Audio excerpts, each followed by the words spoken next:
سونی مثال بیان فرمائی ہے کہ اچھا دوست جو ہے وہ خوشبو والی عطر والی دکان کی طرح ہوتا ہے، اس سے انسان کو کوئی نہ کوئی فائدہ حاصل ہو ہی جاتا ہے، اور برا دوست جو ہے وہ بٹی تھونکنے والے کی طرح ہوتا ہے، انسان اس کے ساتھ جو ہی لگتا ہے چاہے جتنا بھی نیک ہو، یا یہ کہے کہ نہیں یار میں غلط نہیں ہوں، میں تو غلط نہیں ہوں، میں بس ان کے ساتھ بیٹھ ہی جاتا ہوں، وہ بیٹھنے کی وجہ سے ان برے دوستوں کی بیٹھک کی وجہ سے، اور اگر نقصان زیادہ نہ بھی ہوا، وہ ہدایت سے آپ کو ہٹا بھی نہ سکے، تو ان کے برے اثرات جو ہے وہ ضرور انسان کے اوپر مرتب ہو جاتے ہیں۔ لہذا برے دوستوں سے ہمیشہ دور رہے۔ دوستی مطلب کسی بھی عمر میں بندہ ہو، اٹھنا بیٹھنا ایسے لوگوں کے ساتھ ہو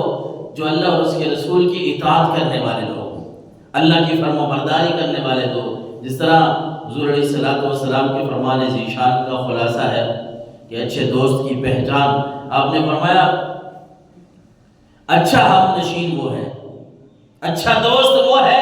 کہ اس کے دیکھنے سے تمہیں خدا یاد آ جائے، اچھا دوست وہ ہے کہ اس کے دیکھنے سے تمہیں خدا یاد آ جائے، کہ وہ جب ملتا ہے تو اللہ کی باتیں سناتا ہے، اللہ کے نبی کی باتیں سناتا ہے، تو نے اس دوست کو دیکھا ہے تو دل میں یہ بات آ گئی ہے کہ یہ اب دوست ملے گا، سلام دعا کرے گا، یہاں کوئی اللہ رسول کی بات ہوگی، تو یہ اچھا دوست ہے۔ اللہ کے نبی نے فرمایا یہ ہم نشین، یہ دوست، یہ تمہارا اچھا دوست ہے۔ دوستی کا معیار ہے جو اسلام نے مقرر کیا ہے، اللہ کے نبی نے جو ہمیں نشانیاں بتائی ہیں کہ دوست کیسا ہونا چاہیے، کیسی دوستی۔ آج کل ہمارے معاشرے میں ہمارے نوجوان کہتے ہیں ہمارا فلاں دوست ہے، ہمارا فلاں، ان باتوں کو، شریعت کی ان باتوں کو، قرآن کی ان باتوں کو، اللہ کے نبی کی ان باتوں کو ہم سامنے رکھیں اور پھر ہم پرکھیں کہ ہم اپنے معاشرے میں ہمارا اٹھنا بیٹھنا، ہمارے ہم نشین، ہمارے دوست وہ کون سے لوگ ہیں۔ اور پھر اللہ کے نبی صلی اللہ علیہ وسلم کا یہ فرمان ذیشان بھی ملتا ہے جس کا خلاصہ آپ نے فرمایا دوست وہ اچھا ہے کہ اس کی گفتگو سے تمہارے عمل میں اضافہ ہو۔ دوست بولے، اچھی بات کرے، دوست بولے، اس کی گفتگو ایسے ہو کہ اس کی گفتگو سن کے تمہارے نیک اعمال میں اضافہ ہو جائے۔ تم اگر نماز میں سستی کرتے ہو، دوستی ایسے انسان سے ہونی چاہیے نا جو تمہیں نماز کی طرف لے کے آئے۔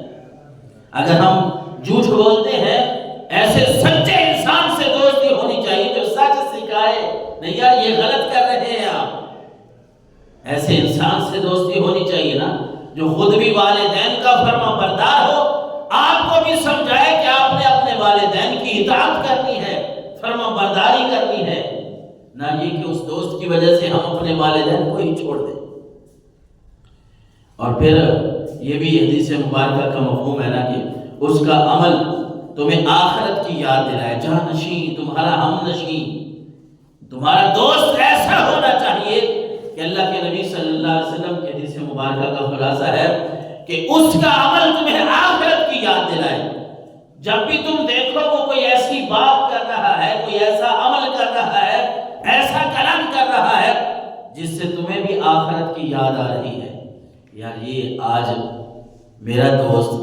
یہ اللہ کے سامنے نفل پڑھ رہا تھا نا اللہ کی بارگاہ میں، آخرت کی بات مجھے سنا رہا تھا، قیامت کی بات کر رہا تھا، تو آپ کے عمل میں بھی اسی طرح اضافہ ہو کہ اگر آج وہ اللہ کو یاد کر رہا ہے، آخرت کو یاد کر رہا ہے،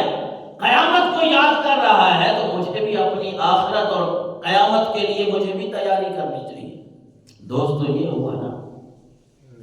اور پھر اگر ہمیں ایک مثال